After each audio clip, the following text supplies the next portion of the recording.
예, 안녕하십니까. 월요일 아침이 지나서 이제 점심이 되고 있는데 잘 보내고 계신지요?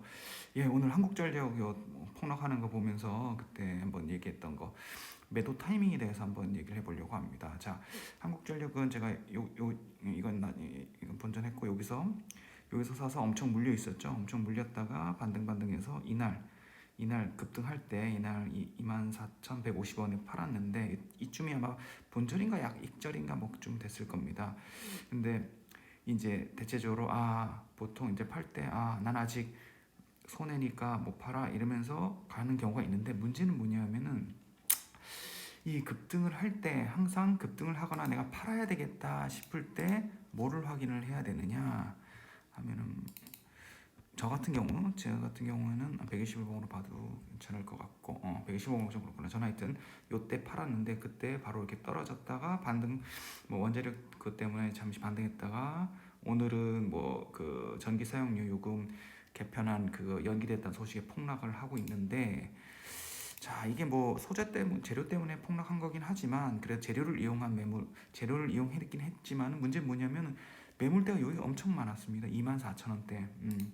24,000원대. 이때 매물이 여기가 가득하죠. 매물이. 게다가 거래량 터지면서 거대 음봉이 있었으니까 여기 엄청 물려있는 거. 24,000원, 25,000원 사이에 엄청나게 물려있는 사람이 많은 거죠. 매물대가. 그래서 이날 분명히 이날도 24,000원에서 25,000원 사이에서 매물대 맞고 내려온 거거든요. 그래서 이런 경우에는 혹시 본전이 되지 않았더라도 아니면 이익이 10%가 되지 않았더라도 매도를 하는 게 맞다라고 저는 생각을 해서 매도를 했고, 그 후에 뭐 약간 원자력 때문에 급등을 했지만은 결국에는 이렇게 재료를 이용해서 이렇게 던지게 된다, 이렇게 됩니다. 물론 이 주식 자체를 처음부터 10% 이상 먹겠다는 것 자체가 조금 힘들었던 게 뭐냐면은 241봉이니까 이게 1년치잖아요. 1년 최고점, 전고점이 신고가가 아무리 높아도 16% 정도밖에, 이게 4% 떨어져서 그러니까 10% 정도인 거죠. 그러니까 이런 주식 같은 경우에는 우리 김종수 선생님 얘기하듯이 10%로 잡지 말고, 변동성이 작잖아요. 잘 안 움직이는 주식이니까 먹는 목표를 한 5% 정도로 생각을 해서 하거나, 아니면 물려 있으면은 본전 근처 내지 본전이 왔을 때 조금 손해를 보더라도 그냥 손절을 하는 게 맞다라고 생각이 듭니다. 물론 지금이 이제 하락장이고 조정장이니까 더욱 그런 건데, 물론 상승장이라면 그렇지 않겠죠. 상승장이라면 이 매물대를 강하게 뚫고 올라가 버릴 수 있으니까 그런 경우라면은 이제 조금 더 들고 가는 게 맞겠지만은 현재로서는 그렇습니다. 그래서 오늘 이 한국전력 떨어지는 거 보고 그때 매도를 잘 했다라고 생각을 하면서도, 항상 매도를 할 때는 전고점이 어딘지 매물대가 어딘지를 잘 봐야 됩니다. 그 다른 걸로 이제 최근에 현대글로비스도 약 한 10%좀 안 되게 익절을 했는데, 익절한 이유는 뭐냐면은 평균 매입가는 17만 3,400원 정도였고, 그러니까 금요일 날 매도를 했네요. 17만 9천 원에 매도를 했는데, 매도한 이유도 마찬가지입니다. 지금 매물대 전고점이 여기고, 여기 이제 거래량 터지잖아요. 여기 이제 많이 사람들이 물려 있으니까 요 매물대를 과연 돌파할까? 물론 섹터가 아주 테마를 잘 받아서 재료가 좋아서 빡빡 지금 이제 중고차 시장에 현대차 진출한다, 요것 때문에 이제 올라온 건데, 역시나 매물대가 상당히 19만 원 선, 18만 원, 19만 선, 여기서 매물대가 많습니다. 많기 때문에 또 이평선, 이게 300일 이평선인데 300일 이평선 딱 그 걸려 있잖아요. 그래서 물론 이거를 거래량을 동반해서 빡 뚫고 올라간다 하면은 당연히 추가 매수를 해야 되겠지만은, 요즘 장이 그렇지도 않고 거래량을 보면은 이때 거래량에 비해서는 작다, 그죠? 그러니까 또 김정 선생님 얘기한 것 중에 이전 거래량을 먹으면서 그 전고점을 돌파하면 그때는 추가 매수. 그러니까 만약에 거래량이 어제 그제나 오늘 한 진짜 뭐 4천억대가 아니라 한 6천억대 정도로 하면서 이 정도의 양봉이 나왔다 하면은 오히려 지금이 더 매도가 아니라 매수를 해야 되는 거죠. 하지만은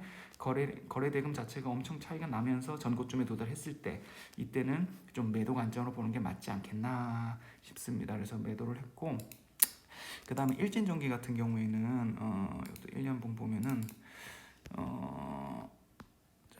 이거는 뭐 매수 타이밍은 좋았고 이제 한 10% 조금 안 되게 나왔을 때, 이것도 역시 이렇게 급등했을 때 이때인데, 이때도 딱 봤을 때는 요 전고점 매물대 뭐 그 위로도 6천원대 매물대 가득 차 있으니까 더 이상 가겠냐 싶었는데 다행히 더 올라가더라고요. 이럴 때 이제 추가 매수를 고민을 해봐야 되는데, 조금 확대를 해서 보면은 이럴 때 보면은 이날 물론 긴 꼬리는 달았지만 거래량이 100억 정도 터지면서 올라왔단 말이죠. 그래서 만약에 이 5,500원 선 정도가 계속 지켜진다, 유지가 된다. 그러니까 제가 판 5,300원 정도 요 지지선을 지켜주면서 차트가 어느 정도 여기서 박스권을 형성한다면 이거는 재매수 가능한 시점입니다.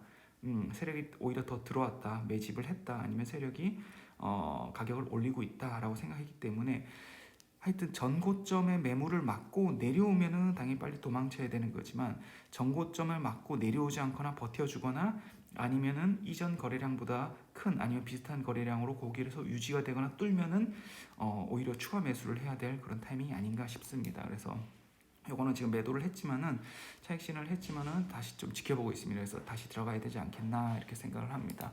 그리고 어제 영상에서 만들었던 코미팜 오늘 많이 빠지더라. 많이는 아닌 올라왔구나. 지금 완전 매물대거든요. 매물대인데 여기서 오늘 좀 100만 원어치 매수는 했습니다. 매수하고 바로 또 물린 상태인데 여기서 거래량이 여기서 이제 요 박스권에서 지켜진다. 그래서 주가가 유지된다 하면은 뭐 며칠 1, 2주 정도 있으면서 좀 매수를 하면 될 것 같은데 이 매물대를 맞고 내려온다 하면 8,800원이나 8,000 요 한 500원 사이, 600원 요 사이에서 다시 추가 매수를 해야 되지 않겠나 싶습니다. 지금 어차피 거래량은 없는 상태이기 때문에 조금 분할 매수는 가능하지만 지금 이평선 이격도가 있기 때문에 요거는 뭐 확 들어가면 안 되고 좀 지켜봐야 됩니다. 그래서 거래량 터지면서 요 매물대 올라가든지 아니면 슬금슬금 올라가든지 이때는 하여튼 추가 매수가 가능하겠다 이런 생각이 드네요. 그 다음에 카카오 게임즈도 오늘 조금 떨어질 때 추가 매수했는데 또 많이 떨어지네요. 이런 그래요. 요것도 마찬가지입니다. 지금 매물대 여기가 내리막 폭포잖아요. 내리막 폭포에서 여기 9만 원대 매물대 넘기가 쉽진 않을 거예요. 그런데 지지선이 7만 원대로 돼 있으니까 이제 저 같은 경우는 더 이상 이제 매수는 그만하고 이제 200만 원치 정도 매수했으니까 요까지 7만 원까지 들어올 건지 아니면 요 정도에서 유지될 건지를 좀 지켜보면서 차후에 조금 더 추가 매수를 해야 되지 않겠나 그렇게 하고 있습니다. 예. 한번 요 매도 타이밍에 대해서 한번 고민해 보시고 참고해 주시면 고맙겠습니다. 예, 오늘 하루도 행복한 하루 보내시기를 기원드립니다. 감사합니다.